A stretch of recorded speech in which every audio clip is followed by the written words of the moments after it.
அனைவருக்கும் கோபிநாத்தின் அன்பு வணக்கங்கள் நண்பர்களே.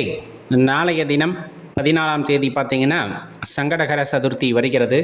அதுவும் குறிப்பாக திங்கட்கிழமை ரொம்ப அற்புதமான நாள். அப்படி அமைந்து வருவது சிறப்பு. சங்கடகர சதுர்த்தி விரதம் இருந்து விநாயகப் பெருமானை மாலை நேரத்தில் வழிபடுங்க. கண்டிப்பாக உங்கள் இடர்கள் நீங்கும் அப்படின்னா அதில் எந்த மாற்று கருத்தும் இல்லை. நிறைய பிரச்சனைகள் இருந்திருக்கலாம், குடும்பத்தில் சில காரியங்கள் நடைபெறாமல் இருந்திருக்கலாம், படிப்பில் பிரச்சனை இருந்திருக்கலாம், வேலை கிடைப்பதில் தாமதம் ஏற்பட்டிருக்கலாம், திருமண தாமதமாக இருக்கலாம், குழந்தை பேர் தள்ளி போவதாக இருக்கலாம்.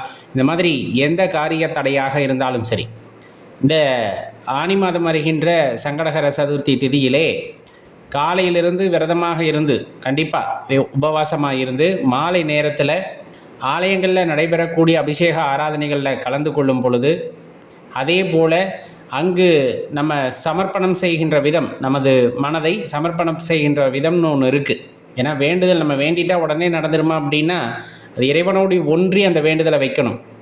அதனால் விநாயகப் பெருமானை போற்றி பாடக்கூடிய பாடல்களை உண்மையாகவே உள்ளம் மகிழ்ந்து நாம் பாட வேண்டும். அவருடைய மந்திரங்களை சொல்ல வேண்டும். சொல்லி உங்களது வேண்டுதலை அங்கு வையுங்கள்.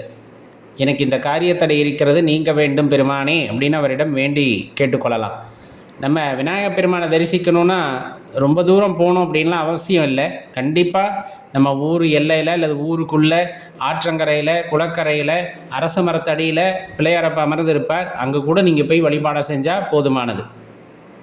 இதில் ரொம்ப முக்கியமானது என்னென்னா, விளக்கேற்றுவது நெய் விளக்கு அல்லது நல்லெண்ணெய் விளக்கு ஏற்றுவது அப்படிங்கிறது ரொம்ப உசித்தமானது. இன்றைய நாளிலே விநாயகப் பெருமானுக்கு பழங்களை படைக்க வேண்டும், கொடுக்கணும்னு நினச்சிங்கன்னா வாழைப்பழம், விளாம்பழம், நாவல் பழம் ரொம்ப நல்லது, அவருக்கு உகந்தது அப்படின்னு சொல்லுவாங்க. அதே போல் நம்ம நெய்வேத்தியமாக வைக்கணும் அப்படின்னா கொழுக்கட்டை, மோதகம், அது பெரும்பாலும் எல்லாருமே செஞ்சு வைக்கிறது. அதே போல் அப்பம் செய்வாங்க, பொரிக்கடலை, சுண்டல் செஞ்சு கொண்டு போய் அங்கே பிரசாதமாக கொடுப்பாங்க. அது மாதிரி நம்மளால் முடிஞ்சுது அப்படின்னா அதை கொடுக்கலாம். மலர்கள் அப்படின்னு எடுத்துக்கிட்டால் ரொம்ப முக்கியமாக விநாயகப் பெருமானுக்கு வெள்ளருக்கு மலர் அப்படின்னு சொல்லுவோம் இல்லையா, அந்த மலர் ரொம்ப உகந்தது. அதை மாலை கட்டி போடலாம், அப்படி இல்லைன்னா அருகம்புல் மாலை போடலாம். இப்போ இன்னும் சிறப்பு அப்படின்னா மந்தாரை மலர் கிடைக்குது அப்படின்னா சிறப்பு. மகிழ அதே மலர், அரளி மலர், இன்னும் சொல்லப்போனால் செவ்வரளி, தாமரை, வில்வம் அப்படிங்கிறது கூட விநாயகப் பெருமானுக்கு சமர்ப்பணம் செய்யலாம். வாசனையான மலர்களிலே பவளமல்லி, அதே போல் ஜாதி மல்லி, மாதுளம்பூ இருக்குது இல்லையா, அது வைக்கலாம். செம்பருத்தி ரொம்ப சிறந்தது.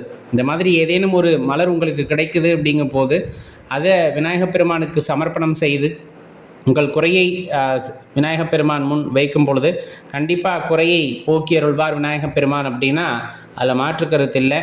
இந்த சங்கடகர சதுர்த்தியை தவற விட வேண்டாம். இல்லை கோயிலுக்கு போக முடியாத சூழ்நிலை, நாங்கள் வீட்டிலேருந்தே வழிபாடு செய்கிறோம் அப்படின்னா வீட்டில் கண்டிப்பாக விநாயகப் பெருமானோட படம் இருக்குது அப்படின்னா நல்லா சுத்தம் செய்து போட்டு வைத்து பூக்களால் அலங்காரம் செய்து நெய்வேத்தியம் உங்களால் என்ன முடியுதோ, இப்போ நம்ம சொன்னதில் ஏதேனும் ஒன்று நெய்வேத்தியமாக வைத்து வீட்டிலே விளக்கேற்றி விநாயகனுடைய மந்திரத்தை சொல்லி அல்லது பாடல்களை பாடி மனதார விநாயகப் பெருமானிடம் உங்களுடைய கோரிக்கையை விண்ணப்பமாக வைத்து கொள்ளுங்கள். கண்டிப்பாக அது நிறைவேறும். ரொம்ப சக்தி வாய்ந்த நாள் அப்படின்னா இந்த சங்கடகர சதுர்த்தி, உங்கள் துன்பங்களை போக்கக்கூடிய சதுர்த்தி தினம் அப்படின்னு சொல்லுவாங்க. அந்த நாளை தவற விட்டுறாதீங்க. நன்றி.